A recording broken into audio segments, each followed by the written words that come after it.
नमस्कार। तो आपको कैसा लगा ये ध्यान करके?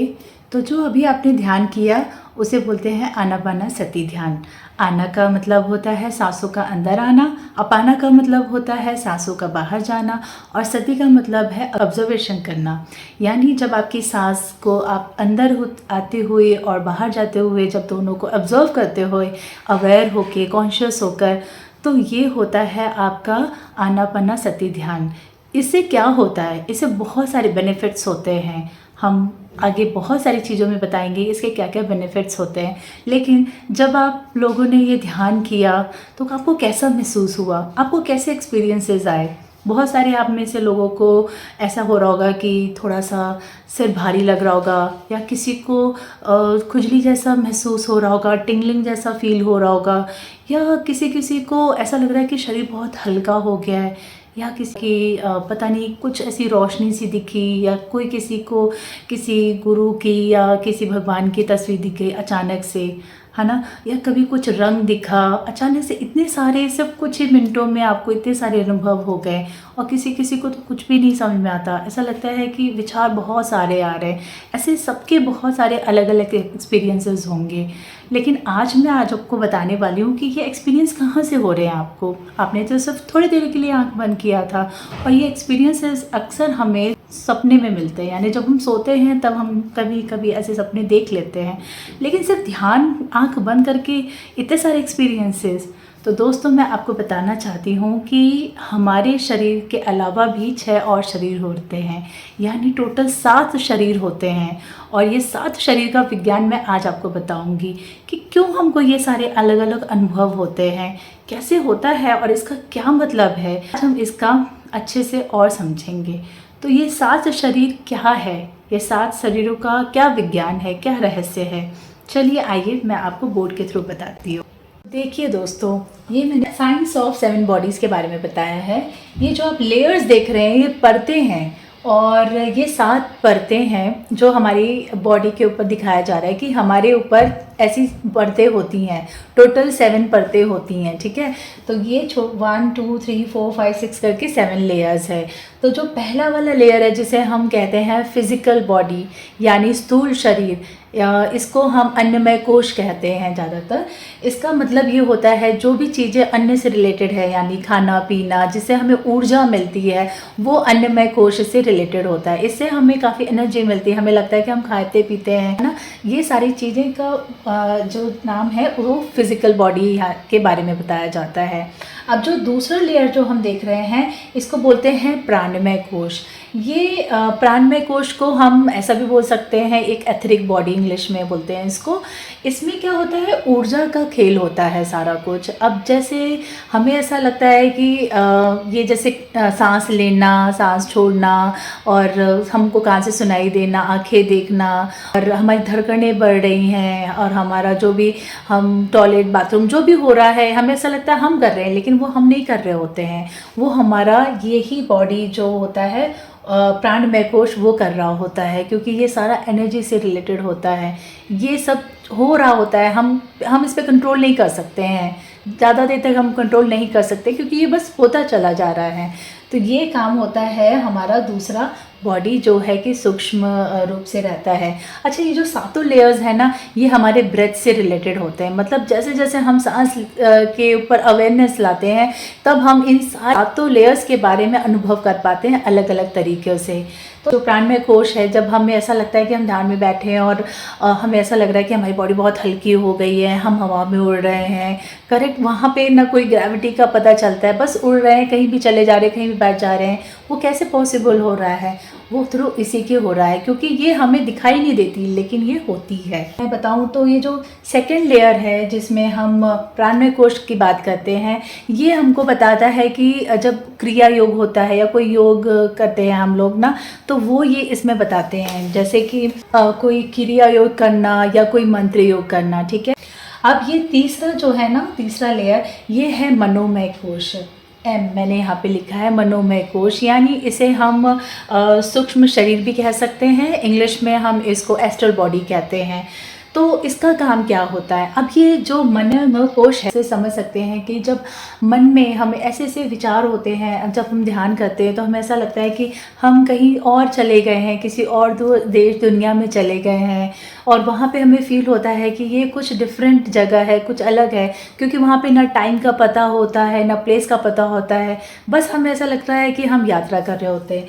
तो दोस्तों, ये जो 2 लेयर्स होते हैं ना, ये हमारी जो शरीर, भौतिक शरीर होता है, और ये जो प्राणमय कोश होता है वो ऑलमोस्ट एक जैसा दिखाई देता है, लेकिन जो ये 3rd लेयर होता है ये वाष्प जैसा होता है, यानी वेपर जैसा, और ट्रांसपेरेंट होता है, बिल्कुल ऐसा दिखाई नहीं देता है, लेकिन होता है। इसका भी कारण, ये जब हम ध्यान करते हैं और जब हमारे ब्रेथ पे अवेयरनेस होती है तो हम इस मनोमय कोश को समझ पाते हैं, हम अपनी भावनाओं को समझ पाते हैं कि हमें क्या गुस्सा आता है, हमें कब गुस्सा नहीं आता, हमें कब प्यार आता है, हमें कब जलन होती है, ये बहुत सारी इमोशंस को हमें बताता है।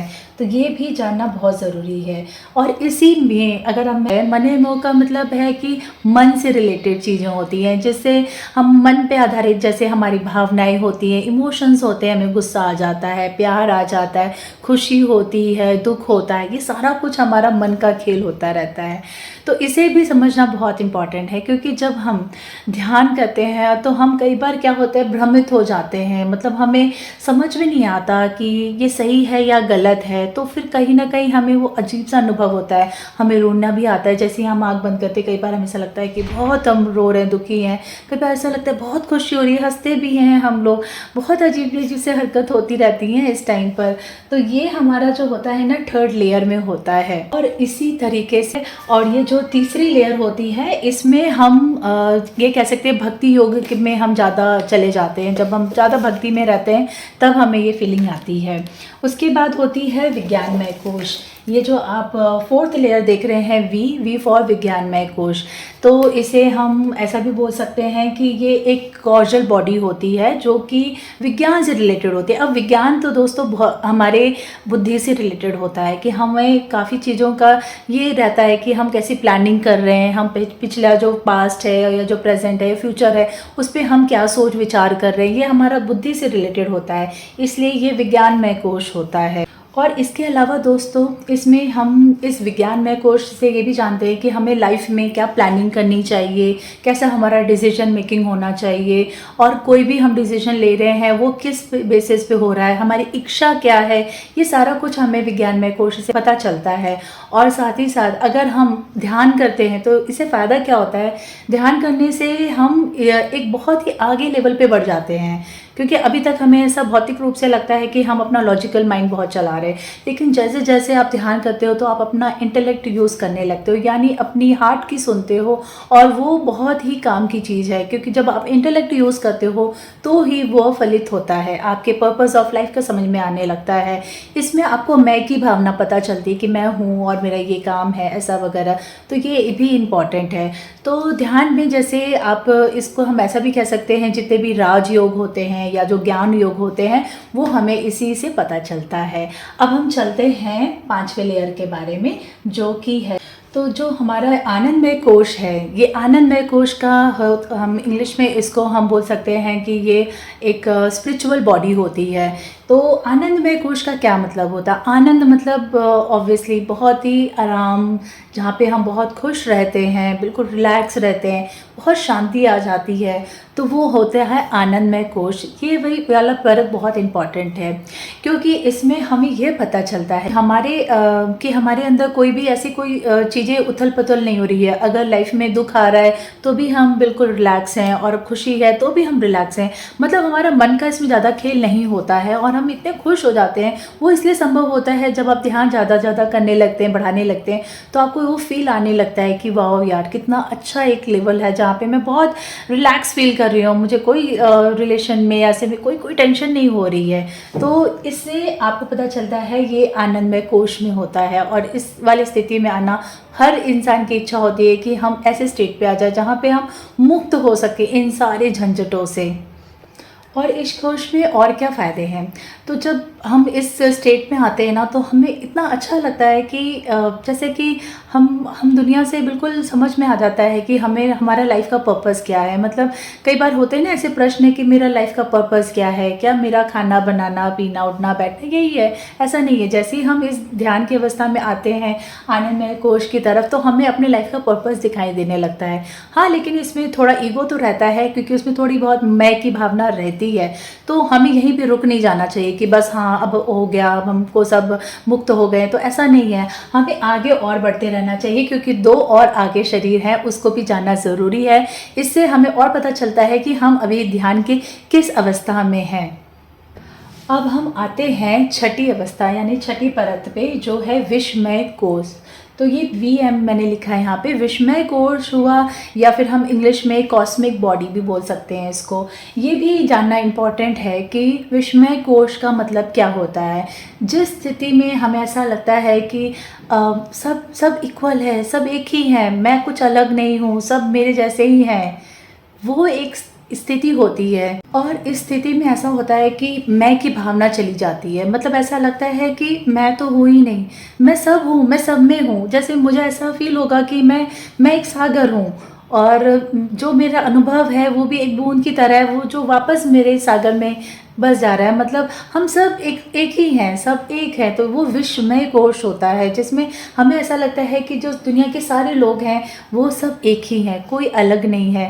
ये स्थिति बहुत अच्छी होती है, एक अलग ही अनुभूति होती है। मैं की भावना चली जाती है, ईगो ख़त्म होने लगता है। ऐसा लगता है कि कुछ है ही नहीं दुनिया में, सब जो है वो क्यों हम परेशान हो रहे हैं। ये सारा कुछ जो अनुभव दूसरा ले रहा है वो भी मेरा अनुभव है।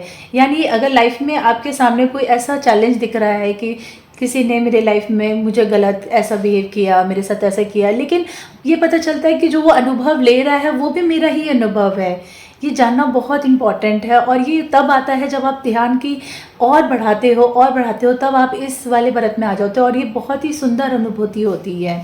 तो इस तरीके से हम जान सके कि विश्वमय कोश क्या होता है, कि जिसमें हम हमें लगता है सारा ब्रह्मांड में हम ही हैं, सब जगह हम ही हैं, कहीं कोई अलग नहीं है, कोई भगवान ऐसा कोई, सब मैं ही भगवान हूँ, सब देवी देवता, सारे गुण मेरे अंदर हैं। वो स्थिति होती है विश्वमय कोश में। अब जो ये लास्ट बॉडी है, जो निर्माणमय कोश यानी निर्वारिक बॉडी बोलते हैं इंग्लिश में, ये वाला जो होता है लेयर, यहाँ पे आपको शून्यता का अनुभव होता है, बिल्कुल ज़ीरो स्टेट। मतलब ऐसा लगता है कि लाइफ में कुछ है ही नहीं, सब कुछ ज़ीरो है। मतलब आप वो जो स्टेट में होती है ना दोस्तों, उसमें आपको ऐसा लगेगा कि हम जो लाइफ में इतने उतार चढ़ाव देख रहे हैं, सारी चीज़ें जो देख रही हैं, कुछ नहीं है, बिल्कुल ज़ीरो है। तो फिर आप उस स्थिति में आ जाते हो। ये ज़्यादातर योगिक लोग और ये सब काफ़ी सिद्ध पुरुष लोग के टाइम पे ये होता है, लेकिन ये हम भी कर सकते हैं, हम भी इस स्थिति तक आ सकते हैं। बस आप अपने ध्यान को बढ़ाते रहिए, तो फिर आपको इसका भी अनुभव होगा। आशा करती हूँ आपको मेरा ये वाला आज 7 शरीर का विज्ञान पसंद आया होगा। अगले हम क्लास में दूसरे टॉपिक पे लेंगे, पर हाँ, ये जानना बहुत इम्पॉर्टेंट है कि हमारे बॉडी में जितने भी अनुभव अलग अलग आते हैं, वो कहीं ना कहीं इन 7 शरीर के माध्यम से अलग अलग प्रेरित होते हैं। तो चलिए, मैं आपको नेक्स्ट क्लास में मिलती हूँ। अभी तक के लिए धन्यवाद।